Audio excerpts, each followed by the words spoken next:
गणपति महोत्सव अब सिर्फ महाराष्ट्र में ही नहीं बल्कि पूरे देश में प्रचलित हो चुका है। गणपति के नाम पर ऐसे आयोजनों की शुरुआत बाल गंगाधर तिलक ने की थी। लेकिन क्या आप जानते हैं कि गणपति महोत्सव शुरू करने के पीछे की सबसे बड़ी वजह बहुजनों के आंदोलन को दबाना था और राष्ट्रपिता ज्योतिबा फूले के मिशन में अड़ंगा लगाना था। आगे इस वीडियो में हम जानेंगे कि कैसे बाल गंगाधर तिलक ने गणपति महोत्सव के बहाने समाज सुधारों को रोकने की कोशिश की थी। तो आइए शुरू करते हैं। 19वीं सदी का भारत जाति के हिसाब से बुरी तरह बटा हुआ था। ब्राह्मण सबसे ऊपर थे, लेकिन शूद्र अतिशूद्र यानी दलित समाज बहुत बुरी हालत में था। शूद्रों और महिलाओं की हालत पशुओं से भी खराब थी। ऐसे मुश्किल वक्त में राष्ट्रपिता ज्योतिबा फूले जैसा सितारा चमका, जिसने इस देश को रहने लायक बनाने के लिए अपनी पूरी जिंदगी लगा दी। फूले कहते थे कि इंसान और इंसान में जाति के आधार पर भेदभाव नहीं किया जा सकता। फूले ब्राह्मणवाद के खिलाफ जबरदस्त आंदोलन चलाते हैं। वो शूद्रों और अतिशूद्रों को अंधविश्वास से बाहर निकालने के लिए 24 सितंबर 1873 को सत्यशोधक समाज की स्थापना करते हैं। महात्मा फूले ब्राह्मणों की सत्ता को चुनौती देते हैं। वो महिलाओं की शिक्षा पर जोर देते हैं। फूले अपनी पत्नी सावित्री बाई के साथ मिलकर 1848 में भारत में लड़कियों के लिए पहला स्कूल खोलते हैं। फूले ने 19वीं सदी के भारत में क्रांति लाकर रख दी थी। उन्होंने विधवा पुनर्विवाह शुरू कराया, ब्राह्मण पुरोहितों के बिना शादी कराने की शुरुआत की, बाल विवाह के खिलाफ कैंपेन चलाया। वो जगह जगह जाकर पोस्टर चिपकाते थे, कैंपेन करते थे, स्लोगनिंग करते थे, लोगों से बात करते थे। अनाथ महिलाओं और बच्चों के लिए शेल्टर होम भी खोले। दलित पिछड़ों के लिए शिक्षा पर भी जोर उन्होंने दिया। महात्मा फूले के ये काम ब्राह्मणवादी सत्ता को खत्म करने का काम कर रहे थे। सत्यशोधक समाज की गतिविधियों ने पुणे के साथ साथ पूरे महाराष्ट्र के ब्राह्मणों की नींद उड़ा दी थी। ब्राह्मणों को लगता था कि अगर शूद्र अतिशूद्र पढ़ लिख लेंगे, सवाल जवाब करने लगेंगे, महिलाएं भी शिक्षित हो जाएंगी, तो फिर उनकी दुकानदारी ही बंद हो जाएगी।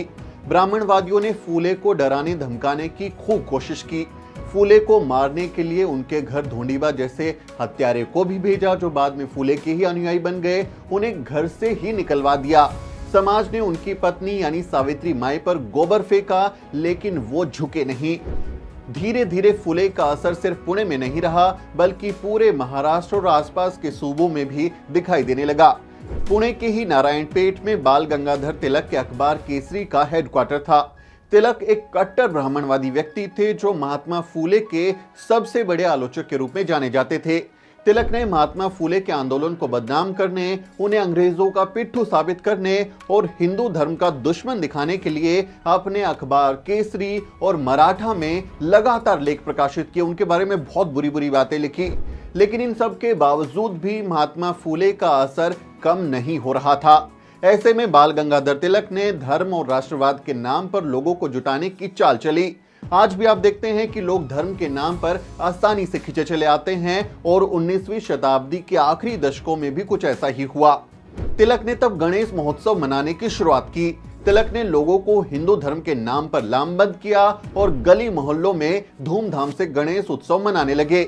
इस बारे में महान स्कॉलर गेल ओमवेट अपनी किताब cultural revolt in A colonial society the non ब्राह्मण मूवमेंट इन वेस्टर्न इंडिया के पेज नंबर 262 और 64 पर लिखती हैं। तिलक ने धार्मिक भीड़ को अपने राष्ट्रवादी एजेंडे से जोड़ने के लिए गणपति महोत्सव की शुरुआत की थी। इन मेलों में गीत गाने वाले लोग न सिर्फ अंग्रेजों और मुसलमानों का मखौल बनाते थे बल्कि समाज सुधारकों के बारे में भी ऊट पटांग बोलते थे। तिलक महात्मा फूले को बिल्कुल पसंद नहीं करते थे और अक्सर अपनी अखबार केसरी और मराठा में उनके खिलाफ और उनके संगठन सत्यशोधक समाज के बारे में बहुत बुरी बुरी बातें लिखते थे। तिलक गणेश महोत्सव के नाम पर जुटने वाली भीड़ को महात्मा फूले और उनके संगठन के खिलाफ भड़काने के लिए खूब भाषण देते थे। पता नहीं क्या क्या बातें बोलते रहते थे, बहुत बुरी बुरी बातें बोलते थे। इस तरह उन्होंने धार्मिक जुलूस का इस्तेमाल अपनी ब्राह्मणवादी विचारधारा को आगे बढ़ाने के लिए किया। अब मैं आपको राष्ट्रपिता ज्योतिबा फूले और बाल गंगाधर तिलक के बीच चलने वाले मतभेदों के बारे में भी बता देता हूं कि ऐसे कौन से मसले थे, किन मुद्दों पर उन दोनों के बीच में मतभेद था और तिलक जो है वो महात्मा फूले को अपना दुश्मन मानते थे। राष्ट्रपिता ज्योतिबा फूले कहते थे कि 4 वर्णों पर आधारित जाति व्यवस्था बहुत खराब चीज है और इंसानों के बीच में जाति भेद नहीं होना चाहिए। लेकिन तिलक चतुर्वर्णीय जातिवाद के कट्टर समर्थक थे। तिलक का मानना था कि जाति पर भारतीय समाज की बुनियाद टिकी है, जाति की समाप्ति का अर्थ है भारतीय समाज की बुनियाद को तोड़ देना, साथ ही राष्ट्र और राष्ट्रीयता को भी तोड़ देना। तिलक ऐसा मानते थे।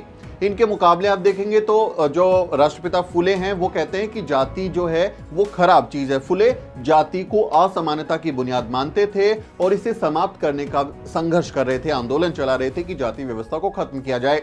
तिलक ने फुले को राष्ट्रद्रोही कहा क्योंकि वो राष्ट्र की बुनियाद जाति व्यवस्था को तोड़ना चाहते थे। महात्मा फुले कहते थे कि ब्राह्मणों ने अपने फायदे के लिए समाज को ब्राह्मण, क्षत्रिय, वैश्य और शूद्र जैसे वर्णों में बांट दिया। वो कहते थे कि जिस तरह से बाल काटना नाई का धर्म नहीं बल्कि धंधा है, कपड़े धोना धोबी का धर्म नहीं बल्कि धंधा है, उसी तरह से पूजा पाठ करना ब्राह्मण का धर्म नहीं बल्कि धंधा है। महात्मा फुले ब्राह्मणवादी जाति व्यवस्था के दुश्मन थे, जबकि तिलक को जाति व्यवस्था बहुत प्यारी लगती थी। तिलक कहते थे कि सभी जातियों को अपनी जाति का ही काम करना चाहिए, यानी चतुर्वर्ण के हिसाब से, जातियों के हिसाब से लोगों को जो काम सौंपा गया है उन्हें वही काम करते रहना चाहिए।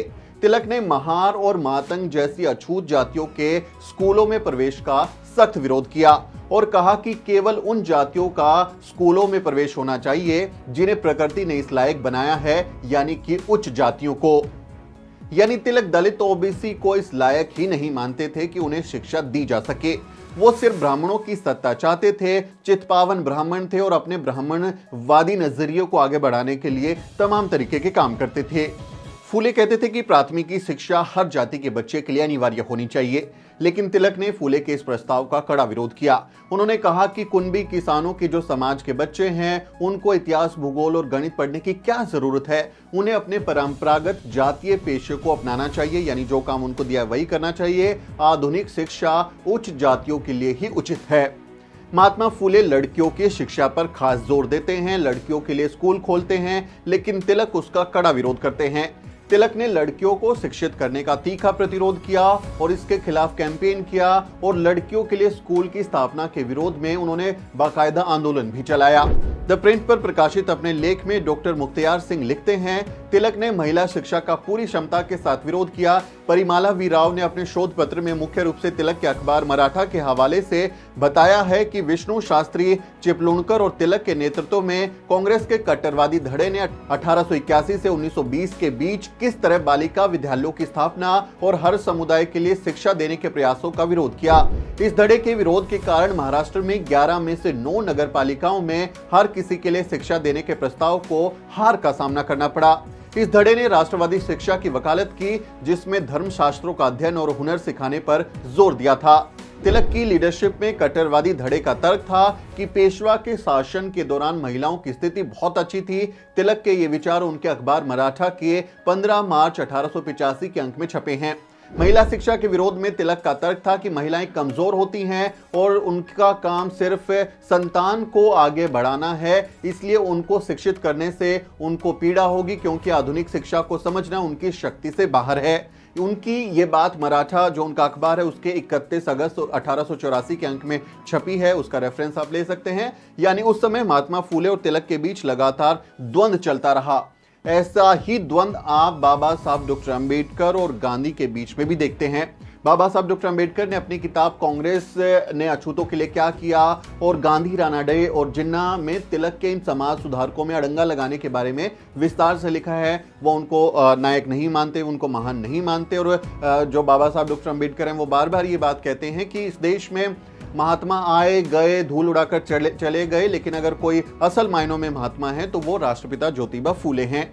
बाबा साहब ने जब 1920 में मूक नायक की शुरुआत की थी, अपना 15 दिनों में छपने वाला पाक्षिक अखबार निकाला था, तब उन्होंने पैसे देकर तिलक के अखबार केसरी में विज्ञापन भेजा था कि आप हमारे अखबार का विज्ञापन छाप दीजिए कि हमारा ये अखबार शुरू हो रहा है। लेकिन तिलक ने उनका वो विज्ञापन नहीं छापा, जबकि बाबा साहब डॉक्टर अंबेडकर पैसे भी चुका रहे थे।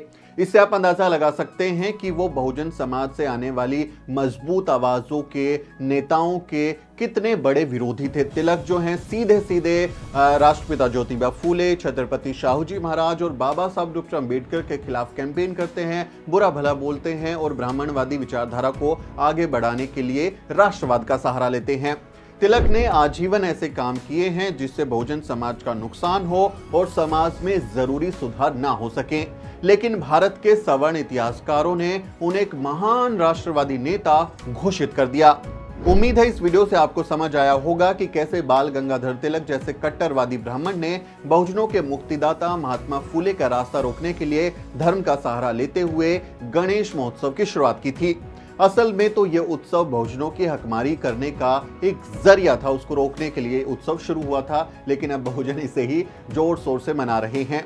मैं उम्मीद करता हूं कि जो भी बहुजन इन त्योहारों को मना रहे हैं वो इसके पीछे का इतिहास भी समझेंगे और अपने जीवन में बदलाव लाएंगे और अपने महापुरुषों और महामहिलाओं के संघर्ष को याद करते हुए ये सब दिमाग में रखेंगे कि जो भी वो काम कर रहे हैं उसके पीछे की कहानी क्या है और क्या उनकी हकमारी करने के लिए काम तो नहीं हो रहा है। इस मसले पर आपका क्या सोचना है, ये वीडियो आपको कैसा लगा? तिलक और महात्मा फूले के बीच का जो संघर्ष है उस बारे में आप क्या सोचते हैं? क्योंकि बहुत बार हम देखते हैं कि हम बाबा साहब डॉक्टर अंबेडकर और गांधी के बीच के जो संवाद है, जो टकराव है, उसके बारे में तो बात करते हैं, लेकिन जो राष्ट्रपिता ज्योतिबा फूले हैं उन्हीं के समकक्ष जो बाल गंगाधर तिलक हैं वो भी उसी तरह उनके साथ झड़प में थे, उनके साथ द्वंद्व में थे, उस पर बहुत ज़्यादा बात नहीं होती है। इसलिए मुझे लगा कि अब चूंकि ये ज़रूरी माहौल है उसमें आपको ये बात बतानी चाहिए। आप इस बारे में क्या सोचते हैं कमेंट करके ज़रूर बताएं। हमारे चैनल को भी ज़रूर सब्सक्राइब करें क्योंकि आप हमारी ताकत हैं और हमें और ताकतवर बनना है। बहुत बहुत शुक्रिया साथियों। मेरा नाम सुमित चौहान है और इस वीडियो स्टोरी में मेरी मदद कर रहे हैं मेरे सहयोगी मोहित और अजरा। अगले किसी वीडियो में मुलाकात होगी दोस्तों, तब तक आप देखते रहिए द न्यूज़ वीक।